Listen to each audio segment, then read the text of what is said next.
ध्यान दो, करो मत। जब हम ध्यान देते हैं तो उस समय हम अपने स्वरूप के पास पहुंचने का प्रयत्न करते हैं।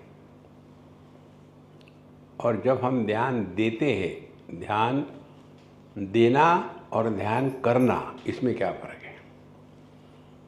ध्यान करने में क्रिया इन्वॉल्व हो जाती है। तो पहले ऐसे बैठो, इतने बजे उठो, फिर हाथ में माला लो, तो अनेक क्रियाएं शुरू हो जाती हैं। और फिर जब कुछ हम करेंगे तो उसके कर्म फल की अपेक्षा होगी कि आज हम ध्यान के लिए बैठे थे, ध्यान कर रहे थे, लेकिन पता नहीं आज क्या हो गया। सुबह से मन बहुत ही विक्षेपित रहा। फिर हम ढूंढना शुरू करेंगे किसके कारण मन विक्षेपित हुआ। पता नहीं सुबह सुबह किसका मुंह देखा, और हम फ्रस्ट्रेट होकर के अपने आप से बोल रहे हैं, पता नहीं सुबह किसका मुंह देखा, मेरा बिल्कुल ध्यान एकदम सत्यानाश हो गया। फिर आपकी पत्नी कहेगी, कितनी बार बताया सुबह उठ करके शेविंग मत किया करो। देखो कारण क्या है? कर्म के पश्चात कर्म फल की अपेक्षा होती है। जहां अपेक्षा है वह संसार है, जहां उपेक्षा है वहां परमात्मा है। देखो, जैसे आकाश इन चार महाभूतों से कुछ अपेक्षा नहीं रखता, तो वो घूमते रहे, शांत रहे, विक्षेपित हो जाए, आकाश को कुछ फर्क नहीं पड़ता। उसी प्रकार से यदि हम अपने बुद्धि से ये बात को निकाल दें कि ध्यान करना नहीं, ध्यान देना है जीवन में। अब ध्यान देना का तात्पर्य क्या हो गया है? देखो, जब आप चारों तरफ से बहुत आवाज़ चल रही हो और आपको कोई इम्पोर्टेंट फ़ोन आ गया, तो आप क्या करते हैं कि फ़ोन ऐसे तो नहीं सुनते, कान में लगाते हैं और फिर बहुत एकाग्रता से वो सुनने का प्रयत्न करते हैं। वो एकाग्रता क्या है? बाकी के जितने आवाज़ है उसके प्रति उदासीन होना, तब हम वो शब्द सुन पाएंगे। यही सिद्धांत ध्यान का है। जगत के जितने भी अनुभूतियाँ हैं, उन अनुभूतियों का विश्लेषण करना है। तो पहला विश्लेषण ये होगा कि कोई भी अनुभव जो हमको आता है वो किसके माध्यम से आता है? तो वो आता है इंद्रिय, मन और बुद्धि, इन तीन माध्यमों से आता है। तो इंद्रियों से जो हमको अनुभव आता है उसमें से अब ये देखना है कौन सी इंद्रिय हमको सबसे ज़्यादा परेशान करते हैं। देखो, 5 है। स्पर्श परेशानी, हम आप अच्छी तरह से बैठो, चक्कर नहीं। उसके बाद रस, कुछ खाओ मत, चॉकलेट मुंह में डाल के मेडिटेशन नहीं होता। गंध,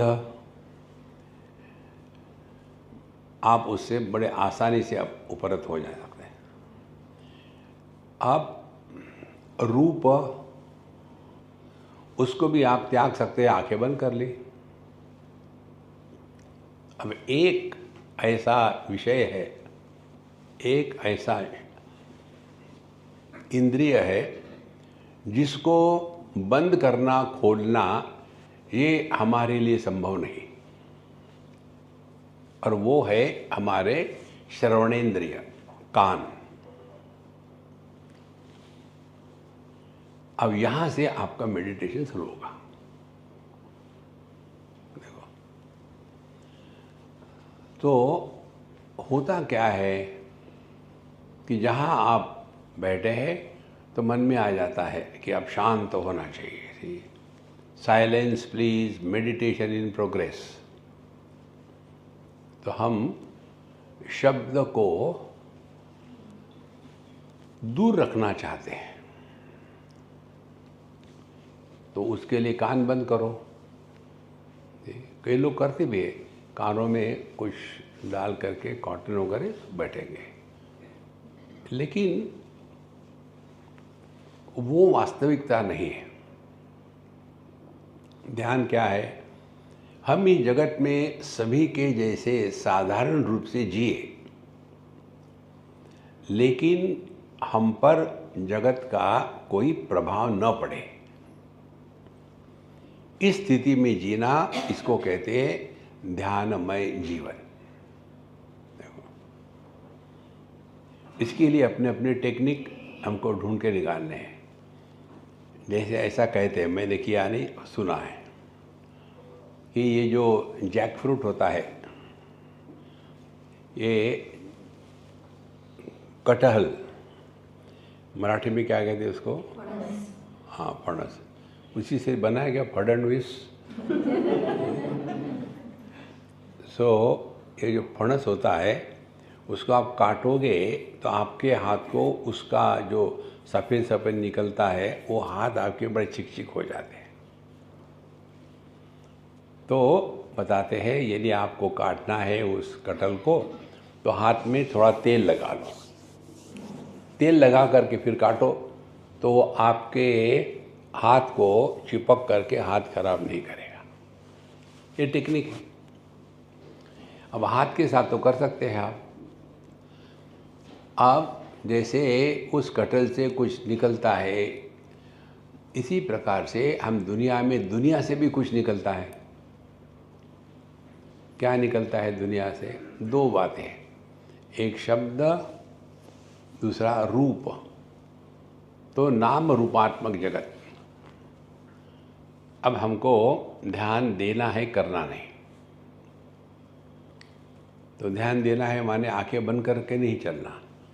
हम चल रहे, सबके साथ साधारण रूप से रह रहे हैं, लेकिन किसी भी प्रकार के संस्कार अपने मन पर उन विषयों के न होने दे, इसको कहेंगे ध्यान देना।